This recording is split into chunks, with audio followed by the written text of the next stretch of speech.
In life, there are cheat codes to everything.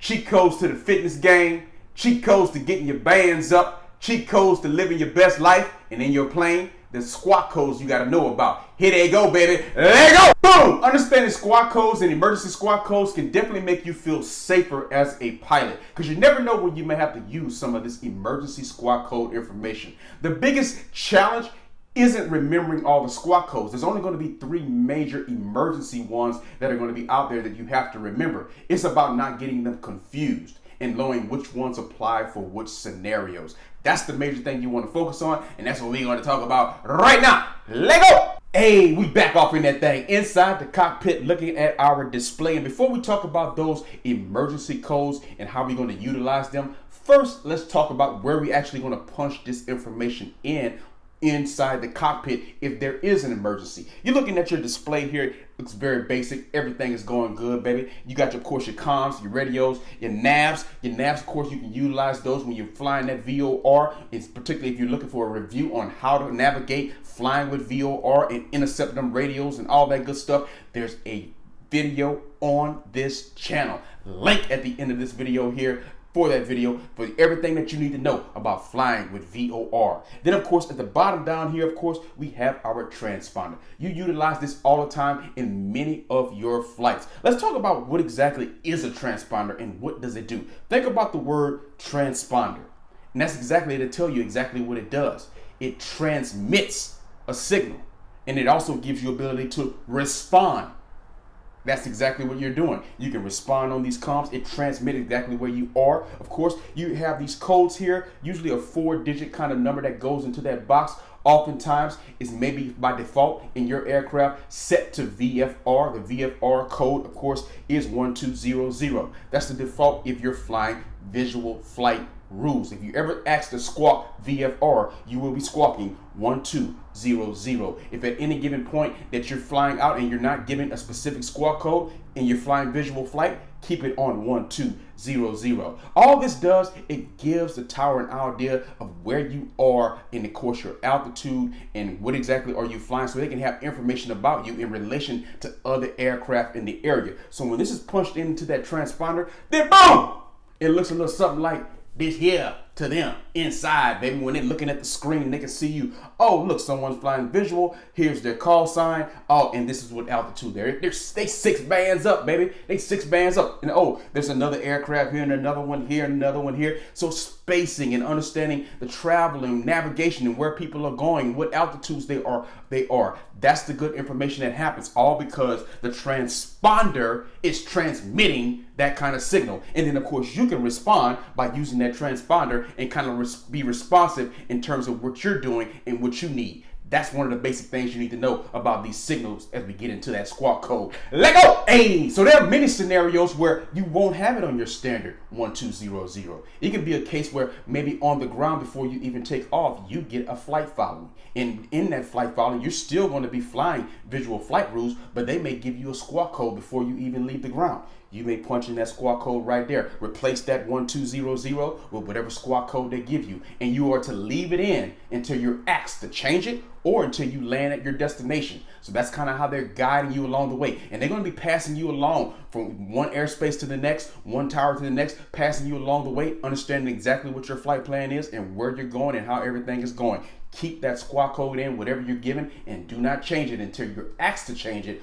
or until you land. So it can always be 1200 if you're flying just visual flight rules, or if you're giving the squawk code, punch that in and keep that thing going. Hey, boom! So let's get into those emergency squawk codes that you want to be aware of and those emergency cheat codes to life as a pilot. If you're ever dealing with any kind of emergency, you're more than likely going to have to punch in a code into this 4-digit box here, and the codes are going to be these 3 right here, used for different scenarios. So the 3 you want to remember: 7500, 7600, 7700. Now, where it gets tricky is getting confused as to when to use which one of these 3. So first, in an easy way to do this, there's different kind of rhyme schemes that you want to use. So you want to use something that you feel comfortable with. Let's start with that very first one at the top. The very first one at the top, 7500. The scenario that you would use this one is if you've been hijacked.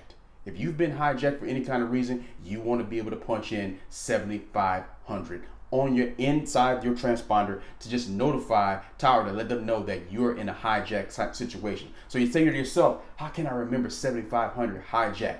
75 taken alive. If you've been taken alive, put you in 75.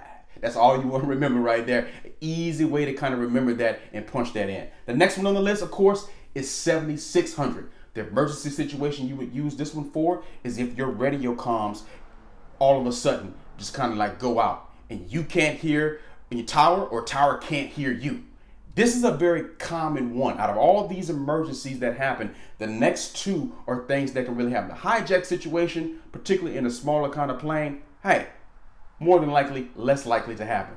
But a radio glitch, hey, it's technology. Technology glitches all the time. The phone that you're watching this video on, laptops, various kinds of devices, things glitch all the time. So radio comms could very well glitch. So definitely want to remember 7600. And it's 76 tech glitch. Nice and easy. 76 tech glitch. That's how you can remember. I need to punch in 7600. And all it's going to do is going to replace that 1200 entirely. They're going to understand, oh, 7600. This person can't hear me. Either they can't hear me, I can't hear them. They're having a radio comm problem. And what they'll do, they'll safely try to clear the area for you so you can safely land, understanding that the communication has been compromised. Very nice and easy. That's why it's important to remember that one. 76 tech glitch. Hey, boom! And the last one on the list, of course, is 7700. And that's used for all out emergencies. Let's just say your engine just stopped. Boom, go through your engine procedures, best glide speed, and as you're going through everything, if you can't get it back started, 7700 to let everyone know what's going on inside of that transponder as you're going through your emergency procedures. 7700 should be part of your emergency procedures in any kind of engine failure. Let's just say it's a medical situation. Let's just say your engine is on fire. Various kinds of serious kind of emergencies, 7700. And the way to remember that one, 77.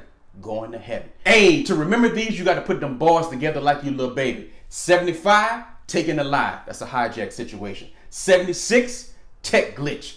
Hey, that's your comms and your radios not working. 77, we going to heaven, baby. Woo! Hey. Boom! Lastly, there's also an emergency frequency in aviation as well. Let's just say you floating that thing along and you're not really communicating with ATC at any given time. Let's just say maybe a certain airspace that you're in, it isn't required that two-way communication is established. So you're not really have established a communication just yet, and you have an emergency situation and you punch in your squawk code. There's also an emergency frequency that you can put into your radios, into your comm to communicate. And that emergency frequency you want to remember, 121.5, and you can talk and communicate and let everyone know on that frequency what's going on and what your emergency situation is. There's always people, other pilots, and other traffic controllers monitoring that frequency in case of any kind of emergency. So you're going to be in a safe kind of situation to help you get back onto the ground safely. Boom! And these are the emergency cheat codes to life that you want to know about, baby.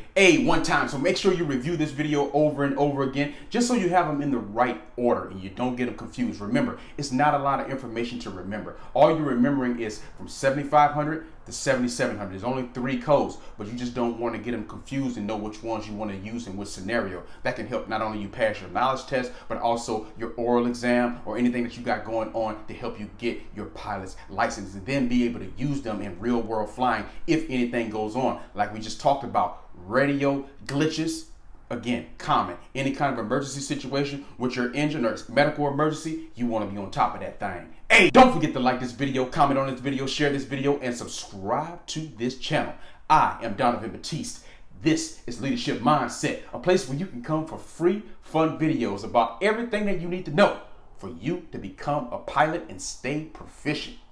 Hey, love you one time. Subscribe to this channel.